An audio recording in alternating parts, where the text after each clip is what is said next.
لا إله إلا الله لا إله إلا الله لا إله إلا الله ما لنا رب سواه. Allahun subhanahu wa ta'ala e falenderojmë dhe vetëm prej tij falje, ndihmë, udhëzim dhe strehim kërkojmë. E falenderojmë Allahun subhanahu wa ta'ala për të mirat e panumërta që na i ka dhuru, që në Islam na ka udhëzu dhe me Islam na ka nderu. Salavatet dhe selamet më të përzemërta ja dërgojmë vulës së profecisë, zotriut njerëzis, pejgamberit ton Muhammedit sallallahu alaihi wasallam, familjes tij të ndershme dhe fisnike, shokëve të tij, bujar dhe besnik, neve dhe gjithë atyre që vazhdojnë ta ndjekin rrugën e pejgamberit sallallahu alaihi wasallam deri në ditën kur kanë me dal para Allahut subhanahu wa taala. E për të cilën ditë Allahu thot në Kur'an: "Yawman la yanfa'u malun wala banun illa man atallaha biqalbin salim."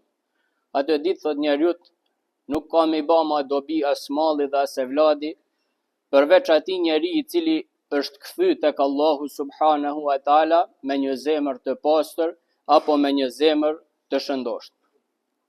Vëllezër të nderuar, zemra e njeriut është njësoj sikur ajo ena, dhe njeriu me çfarë ka mi mbush enën në këtë botë, njat ka mi derdh kur do të dal para Allahut subhanahu wa taala.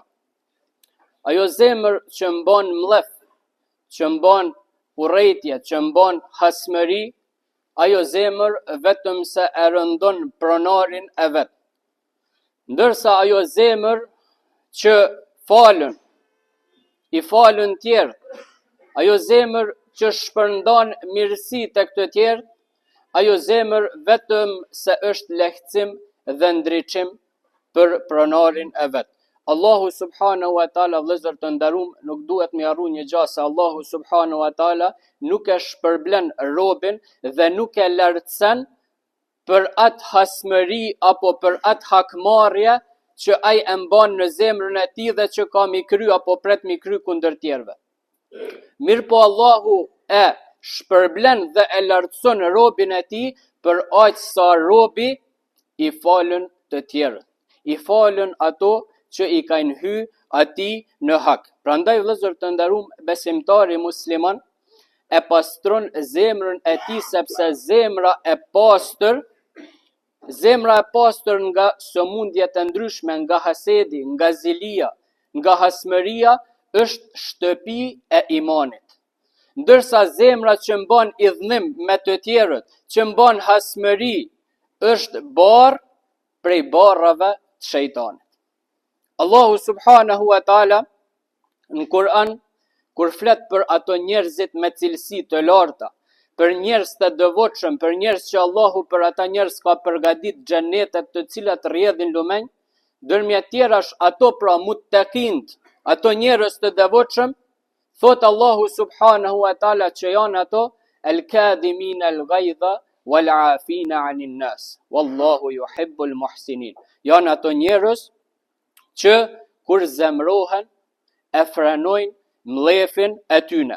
Janë ata njerëz që kur bëhen nervoz e fshehin atë nervozën dhe nuk veprojnë derisa janë të zemruar.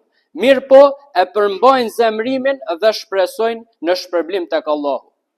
Mirë po nuk janë vetëm ato që e përmbajnë nervozën, por thot Allahu që janë edhe ata përpos që nuk hakmerren, thot Allahu subhanahu wa taala wala afina anin nas. Kur dikush i ka bë pa drejtësi, ato nuk nervozohen, e mbajnë nervozën, por edhe çka e falin njeriun që ja ka bë pa drejtësin. Ja falin kështu duke tregu forcën, sepse falja, vëllezër të nderuar, tregon forcën e zemrës tënde dhe atë që ti pret shpërblim për Allahut subhanahu wa taala, dhe kur nuk tregon dobësi. Pejgamberi sallallahu alaihi wasallam thot nuk është i fuqishëm ai njeri, thot, që i mund tjerë, ai njeri që tjerëve ja kthen edhe arrin që me fituat hakmarrjen e tij, Mirë po i fuqishëm, thot pejgamberi sallallahu alaihi wasallam, është ai njeri që përmbahet mllefit ti. Kur ish duke u nervozu e përmban mllefin e ti. Dhe nuk ka guxim ma të dashtun, thot pejgamberi sallallahu alaihi wasallam, tek Allahu subhanahu wa taala se guximi i njeriut për të frenuar mllefin e tij. Nuk thot pra pejgamberi njeriu më i guximshëm është ai që është i fortë dhe hakmerrët të tjerëve. Por nuk ka guxim tha më dashtun tek Allahu edhe guxim më të mirë se sa ai njeri që i përmbahet nervozës apo mllefit të tij. Sa herë tha pejgamberi sallallahu alaihi wasallam që njeriu e frenon mllefin dhe nervozën, aq më shumë tha Allahu atij njeri ka me arrit besimin në zemrën e tij. Dhe tha pejgamberi sallallahu alaihi wasallam, kush e frenon mllefin në ato raste kur ka mundësi mi shfaqete, pra kush e frenon nervozën në ato raste kur ka mundësi mu hakmar, tha Allahu atë njeri ka mi thirr në ditën e gjykimit para gjithë njerëzve tjerë. Dhe ka mi thonë Allahu subhanu wa taala ka me mundësu që me zgjedh një hyri, një gru, pra hyri të xhennetit cilën ta doj ai. E ky është shpërblimi për atë njeri që i përmbahet mllefit edhe nervozës. Vëllezër të nderuam, një ditë pejgamberi sallallahu alaihi wasallam ishte i ulun me shokët e tij me sahabët. Dhe teksa po qëndronin së bashku, i tha pejgamberi sallallahu alaihi wasallam, tani i tha do të hyjë një njeri në derë që është prej banorëve të xhennetit.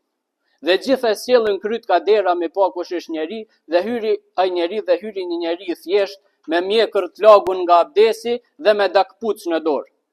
Ditën e dytë, prap tha pejgamberi sallallahu alaihi wasallam, do të hyjë tha një njeri nga banorët e xhennetit.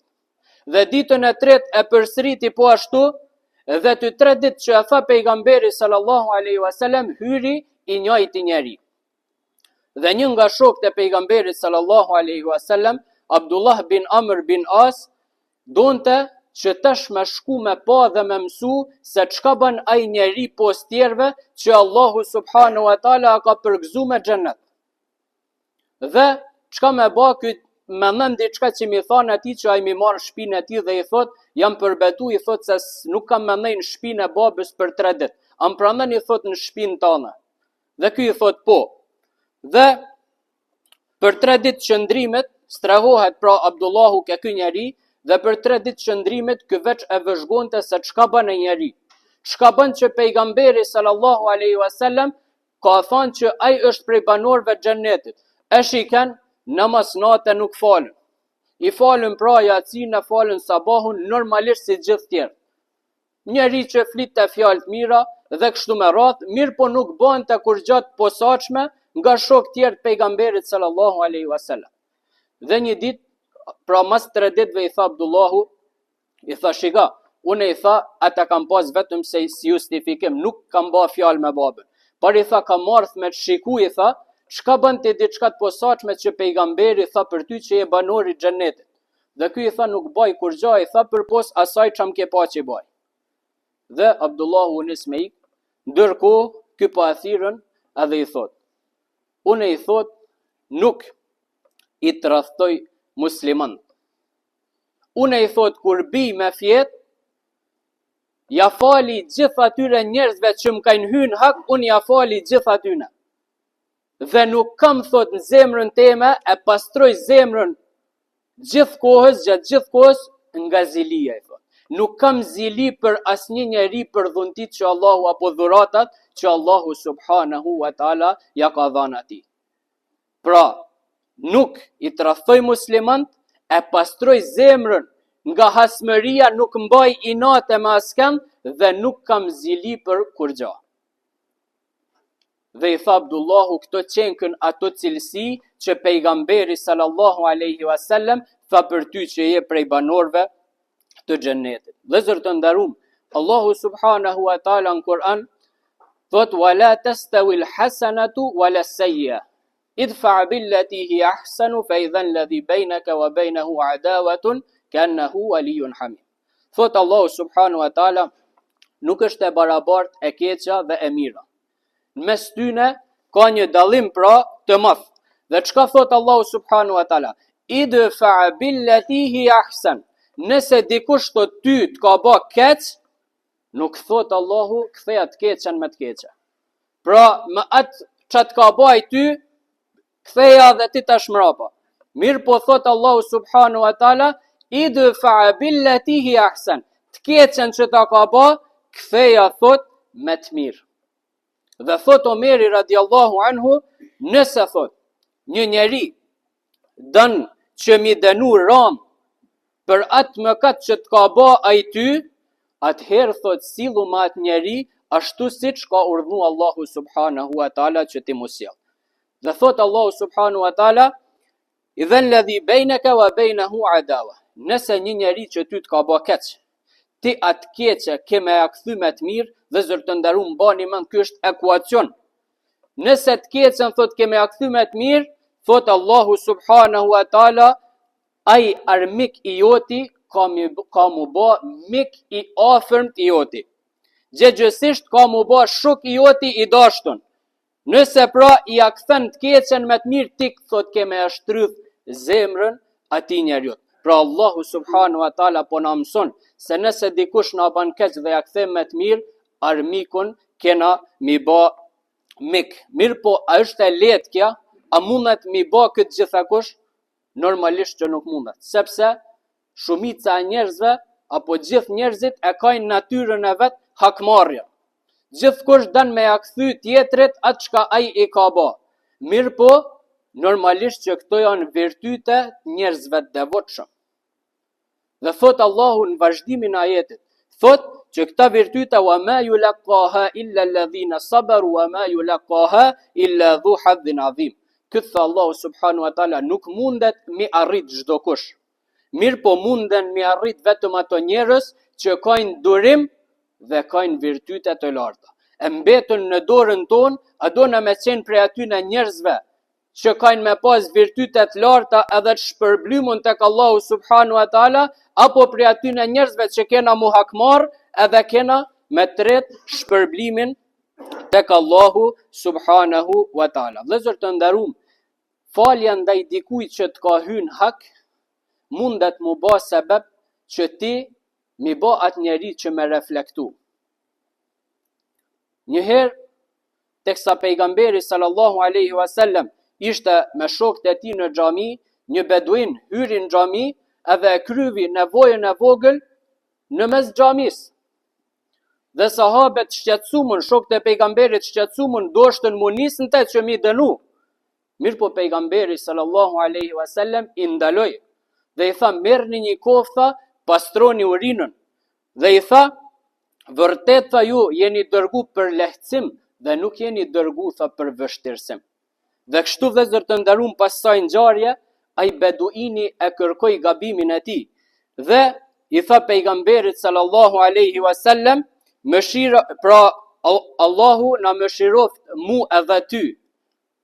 Mirë po pejgamberi sallallahu alaihi wasallam buzëqeshi dhe i tha, ke kufizu një gjë që është e pa kufizueshme, mëshira Allahut është e madhe. Dhe në disa transmetime thuhet që ky beduin pas këtij gjestit e pranoi islamin, mirë po edhe në disa tjera thuhet që ka qenë edhe musliman. Mirë po një gjest i vogël mundet mi bë që personi me reflektu në jetën e tij dhe ti mundesh mu bë sebeb për atë reflektim. Vëllezër të nderuam, ndër njerëzit që është hyrë hak më shumë ti, ka qenë pejgamberi sallallahu alaihi wasallam. Edhe a ka mujt pejgamberi mu hakmarr, ka mujt pejgamberi mu hakmarr kush tjetër. Sepse robi më i dashtën i Allahut subhanahu wa taala dhe ka pas gjithmonë ndihmën e Allahut mas tij. I ka pas melaiket mas tij. I ka pas sahabet mbas tij. Mirë po pejgamberi kur shkoi në Taif dhe shkoi për mi thirr njerëzit në Islam, miftu pra që ma adhuru Allahun si një dhe të vetëm. Mirë po banorët e Taifit e pritën pejgamberin duke e gjujt me gur, dhe fëmijët e gjujshin pejgamberin me gur derisa e gjakosën atë. Dhe pejgamberi sallallahu alaihi wasallam i mërzitun, i piklum, po largohet nga ai vend derisa u nal pranë një peme në vendin e quajtur Karna Thalib. Dhe aty erdhi Xhibrili alayhis salam dhe i tha pejgamberit sallallahu alaihi wasallam se Allahu e din se çfarë kanë bë ato banor me ty. dhe tha Allahu subhanu wa taala e ka dërgu melekun e kodrave të jetë në dispozicion tonin për të vepru se çka dën ti me vepru ai me banorët e Taifit. Dhe meleku i kodrave i tha pejgamberit sallallahu alaihi wasallam, o Muhammed, un jam i tha meleku i kodrave, dhe Allahu më ka dërgu që ti me murdhnu mu çka me ba me këtë popull që të kanë sulmu ty. Nëse ti dëshiron, tha, mund të mi bashku kodrat bashk dhe mi shkatru gjithat popull që është aty. Mirë po çka i tha pejgamberi sallallahu alaihi wasallam, i tha, pra unë shpresoj që nga pasardhësit e tyne dalin njerëz që do të adhurojnë vetëm Allahun dhe nuk do t'i bëjnë shok atij. Dhe kështu vëllezër të nderuam, thuhet që mas një kohe shumica e banorëve të atij vendit janë bë për njerëzve që kanë adhuruar Allahun subhanahu wa taala dhe pa i bë shok pra si një dhe të vetëm. Andaj vëllezër të nderuam, mos të harrom se gabimi është cilësi pra e insanit, ndërsa falja është prej cilësive të Rahmanit apo të Allahut subhanahu wa taala. Në ditën e Kiametit, pra transmetohet nga Enesi radiallahu anhu, se pejgamberi, derisa ishim ulun thot me pejgamberin sallallahu alaihi wasallam, e pam pejgamberin duke qesh, derisa thot ju pan ati edhe dhamt. Dhe Omeri i tha, për çka po qeshën, o i dërguari Allahut subhanahu wa taala. Dhe pejgamberi i tha, dy pjesëtar, pra dy njerëz të ummetit tem, derisa që ndrojnë para Allahut, para Zotit të gjithfuqishëm, njeri pra i thot tjetrit, o Zoti im, i thot, ky vllai jem, let ma kthejnë, i thot, hakun që më ka hyrë ndërnja. Ma kthejnë atë pa drejtsin që ai mu ma ka ba. Ndërsa Allahu subhanu wa taala i thot, me çka me ta kthy ai ty, kur ai nuk ka të mira, nuk ka punë të mira që mundet me ta kthy ty. Pastaj tregon pejgamberi, ka vazhdu duke thënë, atë ditë thot njerëzit kanë nevojë që mu lirun nga barrat e mëkateve. Ndërsa Allahu subhanahu wa taala i thot atij akuzuesit, atij që po akuzon shokun e vet që i ka hyrë hak, i thot ngrite kokën dhe më trego çka po shef. Ndërsa ai që akuzon pra shokun e vet i thot Allahut subhanahu wa taala, wallahu jam po shaf, i thot vendbanime prej arit. Po shaf, i thot kështjella prej arit dhe diamante, për cilët pejgamberi thot i ke pregadit tanta, për cilët njerëz të mirë i ke pregadit tanta, po për cilat shahida i ke pregadit ton këto mirësi. Ndërsa Allahu subhanahu wa taala i thot i kam pregadit për atë që i pagun. Dhe ky i thot, po kush ka mundësi mi pagu tanta, ndërsa Allahu subhanahu wa taala i thot ti e ke mundësin. Dhe ky i thot, po me çka, i thot, ndërsa Allahu subhanahu wa taala i përgjigjet, i thot duke ja fal vllas tam atë që ai ty të ka bë pa drejtësi apo të ka hyrë hak. Dhe kështu ai njeri thot unë ja kam fal vllas tam dhe Allahu subhanahu wa taala e urdhnon, i thot merre vllan tam dhe futuni të dy bashku në xhennet. Në lidhje me këtë pejgamberi sallallahu alaihi wasallam ka thënë, friksojuni Allahut dhe pajtohuni mes vetes se me të vërtet Allahu i bën tha musliman që të pajtohen. Thot vëllezër të nderuam, Allahu subhanahu wa taala në Kur'an, wali'afu walyasfahu ala tuhibbuna an yaghfira Allahu lakum wallahu ghafurur rahim. Le thot ju afalin dhe të ndahen butësisht, a nuk dëshironi që dhe Allahu t'ja fal juve.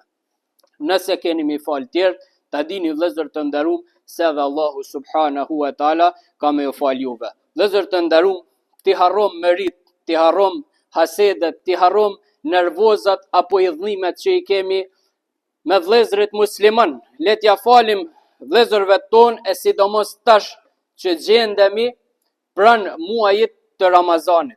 Le t'i harrom gjitha padrejtësit dhe tjerat që na i kanë bë, në mënyrë jo që të presim shpërblim nga ta, mirë po që të presim shpërblimin nga Allahu subhanahu wa taala në ditën kur nuk do të shpërblej kush tjetër post ti dhe më mirë se ai. E lutim Allahun subhanahu wa taala që të na bëj prej atyre njerëzve që i kanë zemrat e pastërta, të na bëj prej atyre njerëzve që nuk mbajnë zili, nuk mbajnë haset, nuk mbajnë mëri në zemrat e tyre, mirë po i pastrojnë zemrat vetëm që Allahu subhanahu wa taala ata mi shpërbly. Dhe lutem Allahun subhanahu wa taala që të na i fal mëkatet tona, e lutem Allahun subhanahu wa taala që kështu siç na ka bashkuar në këtë ditë xumaje, Allahu subhanahu wa taala të na bashkoj në Jannatul Firdaus me shahida, me pejgamber dhe me njerëz të mirë. آمين وقولي قولي هذا واستغفر الله لي ولكم فاستغفروه إنه هو الغفور الرحيم